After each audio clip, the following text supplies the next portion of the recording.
بتاؤ تم کس طرح کرو گے فقط دعاؤں سے دی کو غالب، عہد میں زخمی ہوا ہے دیکھو حسین چہرہ میرے نبی کا۔ الحمدللہ الذی کفی وسلام علی عبادہ الذین اصطفیٰ، اما بعد فاعوذ باللہ من الشیطان الرجیم، بسم اللہ الرحمن الرحیم۔ قال اللہ تعالیٰ فی القرآن المجید والفرقان الحمید،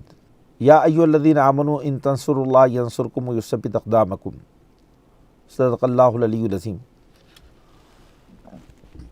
محترم اور معزز قارئین، سامعین، ناظرین، السلام علیکم ورحمۃ اللہ وبرکاتہ۔ ہم اس وقت سیرت پاک صلی اللہ علیہ وسلم سے جس دور کے بارے میں معلومات یا اللہ کے رسول صلی اللہ علیہ وسلم کی سیرت کے گوشوں کو سمجھنے کی کوشش کریں گے، اہم واقعات کو، تو اللہ کے رسول صلی اللہ علیہ وسلم جب ہجرت فرما کر مدینہ تشریف لائے تو مدینہ میں آپ کا جو قیام ہوا تو وہاں آپ صلی اللہ علیہ وسلم کے ساتھ میں جو واقعات پیش آئے تو وہ واقعات صلح حدیبیہ تک، یعنی جس کو ہم کہہ سکتے ہیں 6 ہجری تک، نبوت کے ہجرت کے 6 سال تک جو آپ کے سیرت کے اہم واقعات ہیں اس کو ہم پیش کریں گے۔ جب نبی صلی اللہ علیہ وسلم مدینہ میں تشریف لائے تو اللہ کے رسول صلی اللہ علیہ وسلم نے مدینہ کو ایک اسلامی ریاست بنانے کے لیے کوششیں کیں، ایک نمونے کی ریاست، ایک ماڈل ریاست بنانے کی کوشش کی، اور اس کے لیے آپ نے مسجد نبوی کی تعمیر کی، اور مسجد نبوی سے آپ صلی اللہ علیہ وسلم نے مدینہ کے معاشرے کو ایک مثالی معاشرہ اور مدینہ کے سماج کو ایک اعلیٰ درجے کا بااخلاق سماج بنانے کے لیے آپ نے غیر معمولی کوششیں فرمائیں۔ انشاءاللہ العزیز مدینہ کی ماڈل ریاست کے بارے میں ایک الگ سے ہم لیکچر ریکارڈ کریں گے اور اس کی تفصیلات پیش کریں گے۔ اب اس موقع پر میں آپ کو یہ بتانا چاہتا ہوں، جب اللہ کے رسول مدینہ تشریف لائے تو آپ کے سامنے بڑے چیلنجز تھے۔ ایک چیلنج تو یہ تھا کہ قریش مکہ مستقل اس بات کی کوشش کر رہے تھے کہ اللہ کے رسول صلی اللہ علیہ وسلم کی اس ریاست کو ہمیشہ کے لیے ختم کر دیں، اور اس کے لیے انہوں نے مکہ میں بڑے پیمانے پر جنگی تیاریاں شروع کیں، اور انہی جنگی تیاریوں کے لیے انہوں نے ایک تجارتی قافلہ بھیجا، تجارتی کارواں بھیجا، جس کی ذمہ داری ابو سفیان پر تھی جو مکہ کا سردار تھا، اور وہ جو قافلہ تھا، وہ جو کارواں تھا، وہ کارواں دراصل یہ بین الاقوامی تجارت کر کے بڑے پیمانے پر جو نفع حاصل ہوگا اس کے ذریعے ایک ایسی جنگ کی تیاری تھی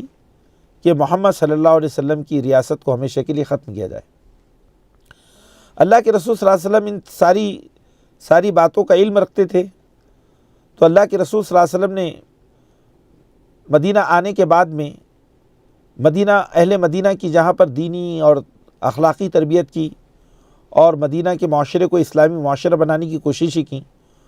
وہیں اللہ کے رسول نے مدینہ کے خواتین، بچوں میں اور مدینہ کے مردوں میں، نوجوانوں میں جذبہ جہاد کو بھی پیدا فرمایا، اور انہیں ایک متحرک، زندہ اور توانا قوم کی حیثیت سے کھڑا کیا۔ آپ نے کبھی اس بات کو گوارا نہیں کیا کہ ظالم کے لیے لقمہ تر بن جائیں، آپ نے بلکہ اس بات کو پسند فرمایا کہ المؤمن القوی خیر من المؤمن الضعیف واحب الی اللہ، کہ ایک طاقتور مومن ایک ضعیف اور کمزور مومن کے مقابلے میں بہتر ہوتا ہے اور اللہ کو پسند ہوتا ہے۔ تو اللہ کے رسول صلی اللہ علیہ وسلم نے جو حکمت عملی اختیار کی، تو اس میں چونکہ مدینہ یہ دراصل جغرافیائی اعتبار سے ایک ایسے مقام پر واقع تھا کہ جو اہل مکہ کی جو سب سے بڑی تجارتی شاہراہ تھی، ہائی وے، تو وہ مدینہ کے قریب سے ہو کر گزرتا تھا، اور وہ جو شاہراہ تھی اس کو ہم کہہ سکتے ہیں کہ وہ اہل مکہ کی معاشی شہرک تھی. معاشی شہرک یعنی انسان کے جسم میں جو شہرک کا مقام ہوتا ہے کہ جس کے بغیر انسان زندہ نہیں رہ سکتا، جو دماغ تک خون پہنچاتی ہے اور پورے جسم تک جو ہے پورے جسم کو جوڑے رکھتی ہے، ایسی جو عرب دنیا کی شاہراہ عظیم یعنی وہاں کا جو ہائی وے تھا وہ مدینے کے قریب سے گزرتا تھا، اور اللہ کے رسول صلی اللہ علیہ وسلم کا گویا کہ اس پر نگہبانی تھی اور وہ اللہ کے رسول کے قبضے میں تھا. تو اہل مکہ کو اس بات کا پورا احساس تھا کہ محمد صلی اللہ علیہ وسلم کبھی بھی ان کے کارواں کو نقصان پہنچا سکتے ہیں، لوٹ سکتے ہیں. اور اس سے پہلے وہاں پر ایک ایسا واقعہ پیش آیا جس کو بدر اولیٰ کہتے ہیں، کہ جس میں حضرمی کے جو لوگ تھے ان کے قافلے کا جو ہے مسلمانوں کی جو فوجی دستے تھے ان کے نگرانی کے دوران اس کا قتل ہو گیا، اور اللہ کے رسول صلی اللہ علیہ وسلم نے اس بات کو محسوس کیا کہ یہ ایک بہت بڑی جنگ کا پیش خیمہ بن سکتے ہیں. لیکن دوسری بات یہ بھی تھی کہ ابو سفیان کا جو کارواں بڑے اموال تجارت کے ساتھ، نفع کے ساتھ، 1000 اونٹوں کے ساتھ اور کافی یعنی کئی ہزار اشرفیوں کے ساتھ میں جو شام سے واپس لوٹ رہا تھا، تو ابو سفیان کو بھی اس بات کا احساس ہوا یا اس کو علم ہوا کہ محمد صلی اللہ علیہ وسلم اس کے کارواں کو آسانی سے یعنی قابو میں کر سکتے ہیں اور اس کے پورے کارواں کا مال حاصل کر سکتے ہیں. تو اس نے مکہ فوراً اپنے سفیر کو بھیجا، نمائندے کو بھیجا، اور اس نے مکہ میں اہل مکہ کو یہ بتایا کہ تمہارا کارواں، تمہارے لوگ، تمہارے اونٹ، تمہارے تاجر، تمہارا پورا پیسہ، تمہارے درہم، تمہارے دینار، تمہارا سونا، یہ سب محمد صلی اللہ علیہ وسلم کے حملے کا شکار ہو رہے ہیں اور وہ حملہ کرنے والے ہیں. اس کے نتیجے میں اہل مکہ چونکہ پہلے ہی سے جنگ کے لیے تیار تھے، جنگی جنون تھا، وہاں سے 1000 کفار کا لشکر، بہت بڑا لشکر جو عرب کے طاقتور ترین پہلوانوں پر مشتمل تھا، وہ لشکر پورے غرور اور استکبار کے ساتھ مدینے کی ریاست کو ختم کرنے کے لیے وہ نکل کھڑا ہوا. لیکن ہوا یہ کہ اللہ کے رسول صلی اللہ علیہ وسلم نے ابو سفیان کے کارواں پر حملہ نہیں کیا، اور ابو سفیان کا کارواں وہ آسانی کے ساتھ بدر کے علاقوں سے ساحل سمندر کے راستے سے نکل گیا. اور وہاں پر جب ان کی ملاقات یہ فوجی کارواں سے ہوئی، لشکر سے ہوئی، تو ابو سفیان نے کہا کہ اب لڑ کر کوئی فائدہ نہیں ہے، انہوں نے ہمارے قافلے پر حملہ نہیں کیا ہے، لہذا میں تمہیں کہتا ہوں کہ چلو واپس. لیکن چونکہ اس کارواں میں ابو جہل جیسے لوگ تھے جو نہایت ہی اللہ کے رسول نے ان کو اپنی امت کا فرعون کہا ہے، تو ابو جہل نے ورغلایا اور پورے لوگوں کو جنگ کے لیے آمادہ کیا. اور نتیجے میں 2 ہجری کو 17 رمضان اور 2 ہجری یہ میدان بدر میں وہ جنگ ہوئی جو تاریخ کا ایک بہت بڑا حصہ ہے، اور قرآن مجید نے اس جنگ کو یوم الفرقان کہا ہے. یعنی یوم الفرقان یعنی کہ فرقان والی جنگ، کہ جس نے حق و باطل میں فرق کر دیا، کہ جس جنگ میں صحابہ کرام کی تعداد 313 تھی اسلامی فوج کی، اور ان کے پاس میں صحیح طور پہ تلواریں بھی نہیں تھیں، 2 گھوڑے تھے اور 70 اونٹ تھے اور بہت معمولی ساز و سامان تھا، اور ان کے مقابلے میں مشرکین مکہ کی تعداد 1000 تھی اور ہر طرح کے جنگی ساز و سامان سے لیس تھے اور تکبر بھی تھا. اور وہ جو جنگ ہے وہ 17 رمضان کو میدان بدر میں لڑی گئی، اور اس جنگ میں قریش مکہ کے بڑے بڑے سردار مارے گئے. اللہ تعالیٰ نے اس جنگ میں فرشتوں کے ذریعے اپنے نبی کی نصرت فرمائی. 313 صحابہ نے نہایت ڈسپلن کے ساتھ صبح سے لے کر دوپہر تک جو جنگ ہوئی، تو آندھی اور طوفان کی طرح وہ قریش مکہ پر ٹوٹ پڑے، اور قریش کے بڑے بڑے سردار ابو جہل، اپنے امیہ بن خلف، اور ایسے بڑے بڑے سردار جو ہے ولید، عتبہ، شیبہ، یہ بڑے بڑے سردار وہاں پر مارے گئے. اللہ کے رسول نے یہ کہا تھا کہ لوگوں، عرب کے جو سردار ہیں، جو عرب کے جگر گوشے ہیں، آج وہ میدان بدر میں تمہارے سامنے ڈال دیے گئے ہیں۔ اور اللہ کے رسول نے جنگ سے پہلی والی رات میں مسلمانوں کو یہ بتایا تھا کہ کون سا سردار کہاں مارا جائے گا۔ ہر ایک کے ہلاکت اور قتل کی جگہ بھی طے ہو چکی تھی۔ تو یہ جنگ جو تھی، اس جنگ کے نتیجے میں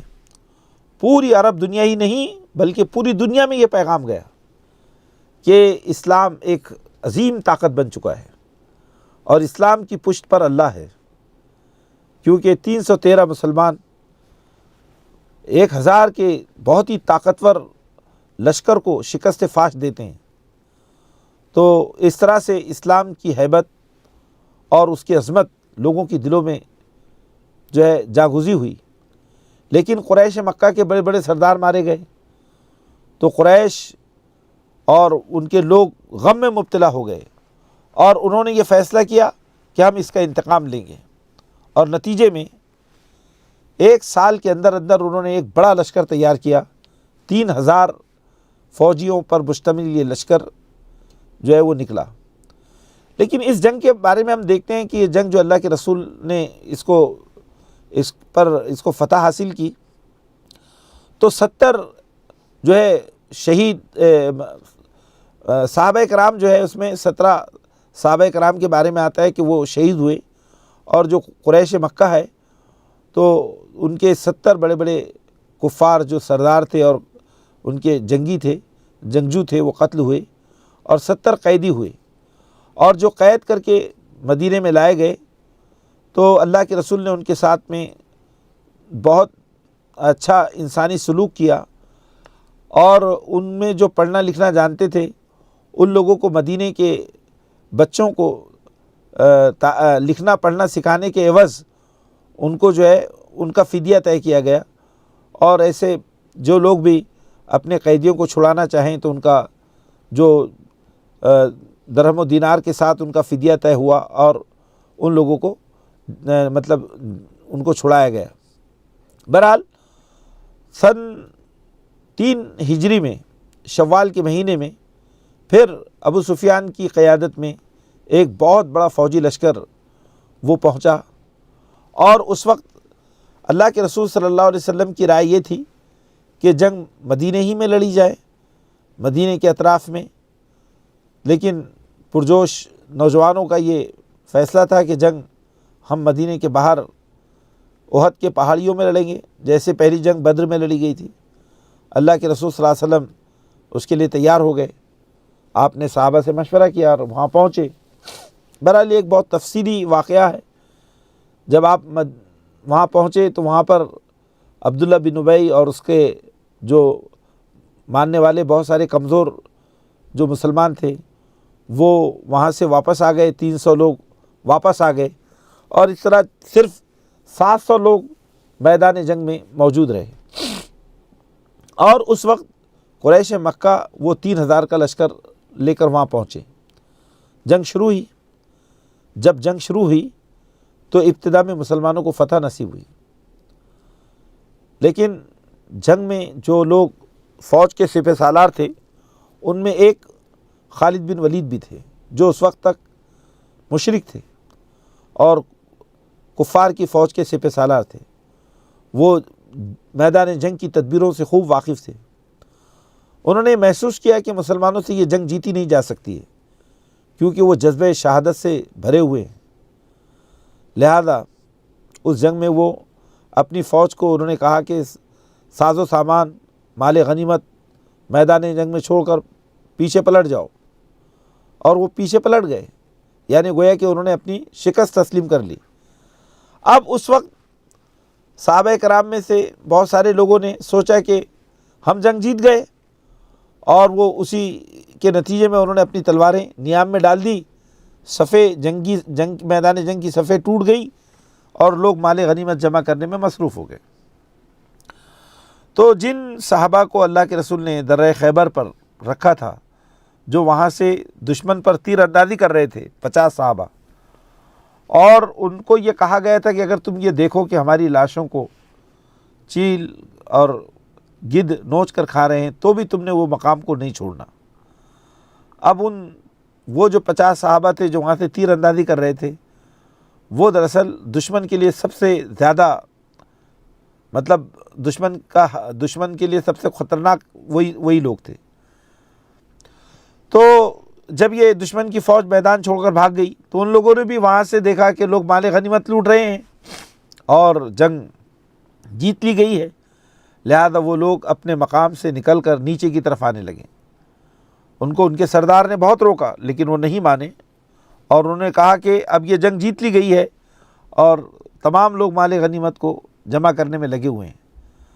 اور خالد بن ولید دور سے اس منظر کو دیکھ رہے تھے کہ وہ 50 جانباز اپنی جگہ کب چھوڑتے ہیں، اور جب انہوں نے اپنی جگہ چھوڑ دی تو یہ پیچھے سے پہاڑیوں کے پیچھے سے انہوں نے حملہ کیا، اور جب حملہ کیا تو چونکہ مسلمان اس حملے کو سمجھ نہیں پائے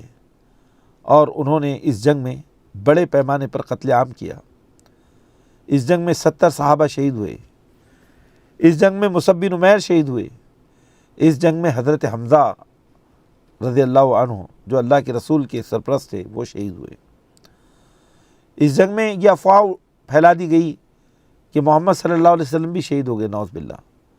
محمد صلی اللہ علیہ وسلم ایک جو ہے گڑھے میں گر گئے، آپ کا دندان مبارک شہید ہوا، اور اس وقت حضرت ام عمارہ جو ہے اللہ کے رسول کے اطراف میں تلوار سے آپ کا دفاع کر رہی تھی۔ اور بڑی یہ جو جنگ ہے یعنی بہت دیر تک مسلمانوں کے درمیان ایک طرح سے انتشار پیدا ہو گیا، اور اس کے بعد میں جب حضرت حمزہ شہید ہوئے تو ہندا نے آپ کے کلیجے کو چبایا، بڑا دردناک منظر تھا۔ پھر اس کے بعد میں ابو سفیان کے ذہن میں یہ بات آئی کہ اب ہم جنگ جیت چکے ہیں، تو اس نے لشکر سے کہا کہ لوگوں ہم نے اپنے مقصد کو پا لیا ہے اور ہم نے بدلہ لے لیا ہے، لہذا چلو کہ اب ہم بعد میں آئیں گے، واپس چلتے ہیں۔ اور وہ وہاں سے واپس چلا گیا۔ میدان جنگ میں مسلمانوں کی لاشیں تھیں اور بے شمار لوگ زخمی تھے۔ اس وقت اللہ کے رسول صلی اللہ علیہ وسلم نے اپنے شہیدوں کو وہیں دفن کیا اور زخم آلود جسم کے ساتھ مدینہ گئے، اور مدینے میں حکم دیا کہ کوئی بھی شخص اپنے گھر میں داخل نہ ہو، بلکہ ابھی اپنے گھوڑوں پر بیٹھے، اونٹوں پر بیٹھے اور کفار مکہ کے لشکر کی سرکوبی کریں، اور پھر گھوڑے دوڑاتے ہوئے زخم آلود جسموں کے ساتھ آپ کفار مکہ کے لشکر کی آپ نے تعاقب کیا۔ تو کفار مکہ نے دیکھا کہ محمد صلی اللہ علیہ وسلم پورے جاہ و جلال کے ساتھ اپنی فوج کو لے کر آ رہے ہیں، تو وہ ڈر گئے اور بھاگے اور بھاگتے رہے یہاں تک کہ وہ مدینہ کی سرحدوں سے نکل گئے، اور اللہ کے رسول پھر واپس آئے۔ یعنی گویا کہ اس طرح سے اللہ کے رسول کی جنگی حکمت عملی یہ تھی کہ کفار لشکر کو کہیں بھی یہ پیغام نہ پہنچے کہ ہم نے شکست کھا لی ہے۔ پھر ہم دیکھتے ہیں کہ اللہ کے رسول صلی اللہ علیہ وسلم جب مدینہ تشریف لائے تو مدینہ تشریف لانے کے بعد میں آپ نے اپنے صحابہ کے زخموں کو دور کیا۔ وہاں بہت سارے واقعات پیش آئے اس جنگ میں، اور اس کے بعد میں اللہ کے رسول صلی اللہ علیہ وسلم نے اس بات کو محسوس کیا کہ ہم نے جہاں اپنے سمع و طاعت کے نظام کو، اپنے ڈسپلن کو متاثر کیا تو اس کے نتیجے میں یہ سارے حالات پیدا ہوئے۔ بہرحال اس جنگ میں کئی باتیں سامنے آئی۔ قرآن مجید نے وہاں پر مسلمانوں کو یہ نصیحت کی کہ وَلَا تَهِنُوا وَلَا تَحْزَنُوا وَأَنْتُمُ الْأَعْلَوْنَ إِن كُنتُم مُؤْمِنِينَ، سورہ آل عمران آیت نمبر 139، کہ مسلمانوں پست حوصلہ نہ ہو جاؤ، دل شکستہ نہ ہو جاؤ، غم نہ کرو، اور تم ہی غالب رہو گے اگر تم مومن ہو۔ اگر تمہیں اللہ کی ذات پر یقین ہے، ایمان ہے، اور یہ جانیں کہ اللہ تمہاری مدد پر ہے، تو یقیناً تم ہی غالب رہو گے۔ تو اس جنگ نے کئی سبق مسلمانوں کو سکھائے، اور اس کے بعد میں ہم دیکھتے ہیں کہ اللہ کے رسول صلی اللہ علیہ وسلم نے 2 مرتبہ اپنے لوگوں کی صف بندیاں کی، اور اس کے بعد پھر قریش مکہ نے پھر یہ فیصلہ کیا کہ اب کی مرتبہ پورے لاؤ لشکر کے ساتھ پورے عرب فوجوں کو جمع کریں گے، جس کو احزاب کہا گیا، کہ جس میں اہل کتاب شامل ہوئے، قریش کے سارے قبیلے شامل ہوئے، مشرکین کے پورے قبیلے شامل ہوئے، اس میں یہودیوں کی سازشیں شامل ہوئی، اور اس طرح سے غزوہ خندق کا واقعہ پیش آیا 5 ہجری کو، یعنی کہ ٹھیک غزوہ احد کے 2 سال بعد قریش مکہ کئی لشکروں کی تعداد میں کئی لشکروں کو لے کر وہاں پہنچے۔ قرآن مجید نے اس کو یوم الاحزاب کہا، اور اس کو غزوہ خندق بھی کہتے ہیں، اس وجہ سے کہ اس جنگ میں اللہ کے رسول صلی اللہ علیہ وسلم نے مدینے میں کیا جنگی حکمت عملی اختیار ہو، کیونکہ آپ کے پاس میں فوجی طاقت کم تھی، تو اس وقت حضرت سلمان فارسی رضی اللہ تعالیٰ عنہ نے یہ مشورہ دیا کہ ہم خندق کھود دیں گے مدینے کے اطراف میں، اور اگر ہم نے خندق کھود دی تو کفار مکہ کو، قریش کے لشکر کو ہمارے شہر میں حملہ کرنا آسان نہیں ہوگا، اس کو ہمارے شہر کے باہر ہی کھڑا رہنا ہوگا، اور کھڑے رہتے رہتے وہ تھک جائے گا۔ تو اللہ کے رسول صلی اللہ علیہ وسلم نے حضرت سلمان کی خندق والی تدبیر کو قبول فرمایا۔ اس سے یہ بات معلوم ہوتی ہے کہ اللہ کے رسول صلی اللہ علیہ وسلم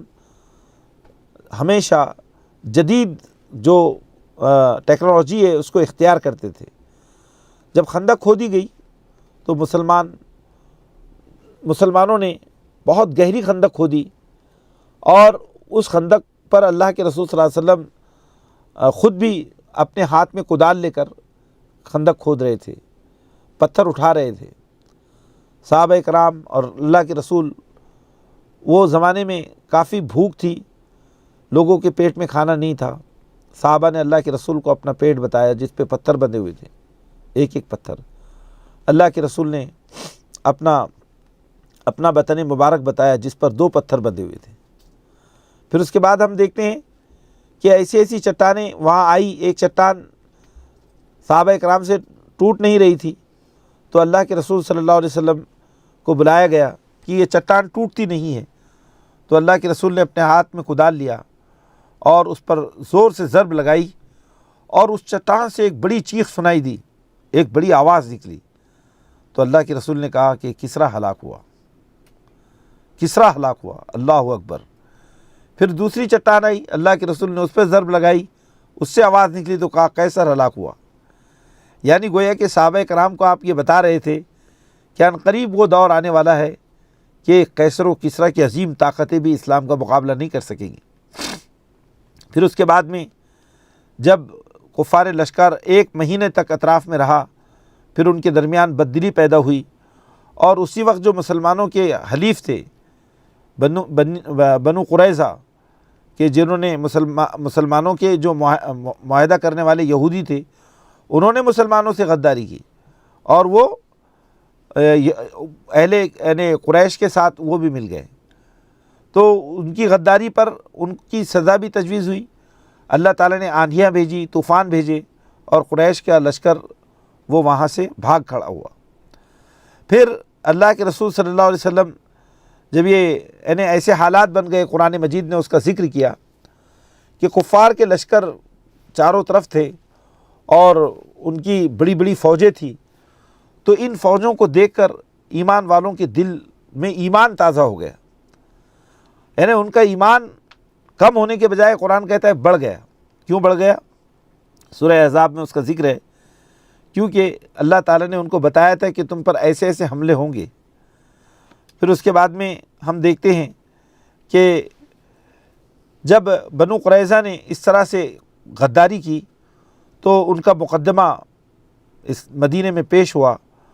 اور بنو قریظہ کے جو حلیف سردار تھے سعد بن معاذ، ان کے سپرد ان کا فیصلہ ہوا، اور فیصلے میں یہ طے پایا کہ ان کے جو جنگی مجرم ہیں مرد، ان کو قتل کر دیا جائے، اور جو عورتیں اور بچے ہیں ان کو قید کیا جائے، اور ان کے اموال ضبط کر دیے جائے۔ اس فیصلے سے مدینے میں جو یہودی سازشیں تھیں وہ ہمیشہ کے لیے ختم ہو گئی، یہود جو ہے ان سازشوں سے پاک ہو گیا۔ پھر اس کے بعد میں اللہ کے رسول صلی اللہ علیہ وسلم نے یہ جو قریش کی طرف سے یا کفار مکہ کی طرف سے یا کفار کی طرف سے یہ جو حملہ تھا مدینہ کی بستی پر، یہ آخری حملہ تھا، اور اللہ کے رسول نے اس موقع پر یہ جملہ ارشاد فرمایا کہ الآن نحن نغزو، کہ اب اس کے بعد ہم حملہ کریں گے، یعنی گویا کہ اب اس کے بعد مسلمان وہ اقدام کریں گے، اب ان کو شکست نہیں، مسلمانوں کو اب شکست نہیں دی جا سکے گی۔ پھر اللہ کے رسول صلی اللہ علیہ وسلم 6 ہجری کو اللہ کے رسول نے یہ خواب دیکھا کہ آپ کو عمرے کی بشارت ملی ہے، لیکن یہ عمرہ کب ہوگا اس کی بشارت نہیں تھی، صرف عمرے کی بشارت آپ کو ملی۔ تو اللہ کے رسول 1400 صحابہ کے ساتھ عمرے کے لیے مکہ روانہ ہوئے۔ تو حدیبیہ کے مقام پر جو مکہ سے چند کلومیٹر کی دوری پر ہے، اہل مکہ نے، کفار مکہ نے آپ کو روک دیا اور یہ کہا کہ تم مکہ میں داخل نہیں ہو سکتے ورنہ خون خرابہ ہوگا۔ تو قریش نے گویا کہ جو حرم پاک کے اصول تھے اس کو توڑا، کیونکہ وہاں پر جنگ نہیں کر سکتے تھے اور زائرین کو آنے سے روک نہیں سکتے تھے، لیکن قریش نے اپنے ہی اصولوں کو پامال کیا اور پھر وہاں مذاکرات ہوئے۔ اور ہم دیکھتے ہیں کہ اس موقع پر اللہ کے رسول نے حضرت عثمان کو اہل مکہ سے گفتگو کرنے کے لیے مکہ میں بھیجا تھا، لیکن حضرت عثمان اپنے وقت پر واپس نہیں لوٹے، تو یہ افواہ پھیل گئی کہ عثمان رضی اللہ تعالیٰ عنہ کو اہل مکہ نے قتل کر دیا۔ اس خبر کو سنتے ہی فوراً مسلمانوں کے درمیان ایک بے چینی پیدا ہو گئی اور اللہ کے رسول صلی اللہ علیہ وسلم سے ایک درخت کے نیچے صحابہ کرام نے موت پر بیعت کی، موت پر بیعت۔ قرآن مجید نے کہا کہ اس بیعت میں جتنے لوگ شامل تھے ان تمام کی مغفرت ہو جائے گی، لیکن بعد میں حضرت عثمان رضی اللہ تعالیٰ عنہ پہنچے اور اس کے بعد میں قریش مکہ کے سفیر پہنچے اور انہوں نے حدیبیہ میں ایک معاہدہ کیا۔ وہ معاہدہ کیا تھا؟ وہ معاہدہ یہ تھا کہ اس سال مسلمان عمرہ نہیں کریں گے، ان کو اگلے سال عمرے کی اجازت دی جائے گی، اور جو بھی قریش کا آدمی ایمان کے ساتھ اگر مدینے میں داخل ہوتا ہے تو مدینے میں اس کو پناہ نہیں دی جائے گی، بلکہ اس کو مدینے سے واپس کیا جائے گا، اور جو مسلمان اگر اسلام لا کر قریش کے پاس جائے گا تو قریش اس کو واپس نہیں کریں گے، یعنی مسلمانوں کو واپس کرنا پڑے گا مدینے سے، لیکن قریش واپس نہیں کریں گے۔ تو صحابہ کرام کو یہ جو معاہدہ تھا بہت ناگوار گزرا، لیکن اللہ کے رسول نے اس کو قبول فرما لیا۔ اس معاہدے کے وقت ایسی باتیں پیش آئی کہ جب معاہدے کے اوپر اسٹیمپ لگائے گئے، مہر لگائی گئی، تو مہر میں محمد رسول اللہ تھا۔ تو قریش کے سرداروں نے کہا کہ محمد رسول اللہ نہیں، اسی سے تو ہم کو تکلیف ہے، ہم آپ کو اللہ کا رسول نہیں مانتے ہیں، آپ محمد بن عبداللہ لکھو۔ تو اللہ کے رسول نے محمد بن عبداللہ لکھا، لیکن اللہ کے رسول نے وہ نا جنگ معاہدہ ہوا کہ اب مسلمانوں میں اور قریش کے درمیان جنگ نہیں ہوگی، اور اس جنگ کو، یہ جو معاہدہ ہے، یہ جو صلح حدیبیہ ہے، اس کو لوگوں نے کہا کہ یہ مسلمانوں نے دب کر صلح کی ہے۔ تو قرآن مجید نے اس صلح حدیبیہ کو فتح مبین قرار دیا۔ سورہ فتح اسی کے اعزاز میں نازل ہوئی۔ اللہ تعالیٰ نے سورہ فتح کی پہلی آیت میں ان فتحنا لک فتحا مبینہ کہا کہ اے پیغمبر ہم نے آپ کو روشن فتح عطا کی، یعنی دنیا یہ سمجھ رہی تھی کہ مسلمانوں کی شکست ہے، کہ مسلمان قریش مکہ کے سامنے جھک گئے، گویا کہ ان کی باتوں کو تسلیم کر لیا،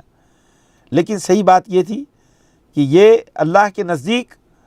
مکہ کو فتح کرنے کی ایک بہت پرامن کوشش تھی۔ اور اس کے بعد میں اللہ کے رسول صلی اللہ علیہ وسلم نے، ہم دیکھتے ہیں کہ یہ جو واقعہ پیش آیا حدیبیہ کا، تو اس کے بعد میں آپ نے بڑے پیمانے پر اسلام کی کوششیں کی، اور اس دوران آپ نے اپنی فوجوں کو منظم کیا،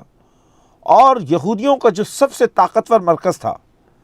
جہاں سے قریش مکہ کو مستقل مدد ملتی تھی خیبر، اس دوران اللہ کے رسول نے خیبر کو فتح کیا، اور قریش کے اور مسلمانوں کے درمیان چونکہ یہ معاہدے کے تحت جنگ نہیں ہونی تھی اور یہ معاہدہ توڑ نہیں سکتے تھے، لیکن یہ جو صلح حدیبیہ ہے اس کے ذریعے اسلام کی دعوت مکے کی گلیوں تک پہنچی اور اسلام کی دعوت ایک بین الاقوامی دعوت بن گئی۔ اب اس کے بعد انشاءاللہ العزیز ہم اگلے لیکچر میں اس بات کو دیکھیں گے کہ صلح حدیبیہ کے بعد سے لے کر سفر آخرت تک یہ جو تقریباً 3.5 سے 4 سال کا جو عرصہ ہے، جو ہجرت کے یعنی 7ویں ہجری سے شروع ہوا اور 11ویں ہجری پر جو مکمل ہوتا ہے، تقریباً 3.5 پونے 4 سال کا عرصہ ہے۔ تو اس دوران اسلامی انقلاب وہ مکمل طور سے وہ کیسے وقوع پذیر ہوا، یعنی یہ صلح حدیبیہ گویا کہ یہاں سے مسلمانوں کے فتوحات کے دروازے کھل گئے۔ بہرحال اس لیکچر میں جو باتیں میں نے آپ کے سامنے پیش کی ہیں، تو ان باتوں کو اگر ہم دیکھیں تو یہ چیز ہمارے سامنے آتی ہے کہ 2 ہجری میں اللہ تعالیٰ نے مسلمانوں کو بدر میں فرقان عطا فرمائی، پھر 3 ہجری میں احد برپا ہوئی اور احد میں عارضی شکست ہوئی، لیکن مسلمانوں کو شکست پر قابو کیسے پائے، کیسے صبر و عزیمت اپنے اندر پیدا کریں اور کیسے اپنی کمزوری کا ازالہ کریں، یہ ان کی تربیت کی گئی اور مشاورت کا بھی ان کو سبق دیا گیا۔ پھر 5 ہجری میں مشرکین کا جو آخری بڑا حملہ تھا، جس کو غزوہ خندق کہتے ہیں، وہ پیش آیا، اور وہاں پر اللہ کے رسول نے کہا کہ وَلَا يَغْزُونَنَا نَحْنُ نَغْزُو عَلَيْهِمْ، اب وہ ہم پہ حملہ نہیں کریں گے، اب ہم ان پہ حملہ کریں گے۔ اور بنی قریظہ جو یہودیوں کا قبیلہ تھا، اس قبیلوں کی سازشوں کا خاتمہ ہوا، اور 6 ہجری میں بظاہر لگتا تھا کہ مسلمانوں نے پسپائی قبول کی، لیکن حقیقت میں قرآن مجید نے اسے فتح عظیم اور فتح مبین قرار دیا، اور یہاں سے اسلام کے ایک نئے دور کا آغاز ہوا۔ انشاءاللہ العزیز نبی کریم صلی اللہ علیہ وسلم کے دور رسالت کا یہ جو آخری 4 سالہ دور ہے، اس پر ہم اگلے لیکچر میں بات کریں گے۔ اللہ ہم سب کو نبی صلی اللہ علیہ وسلم کی سچی عقیدت و محبت عطا فرمائیں، آپ کی سیرت سے ہمیں اکتساب فیض کی توفیق عطا فرمائیں۔ آمین۔ وآخر دعوانا الحمدللہ رب العالمین۔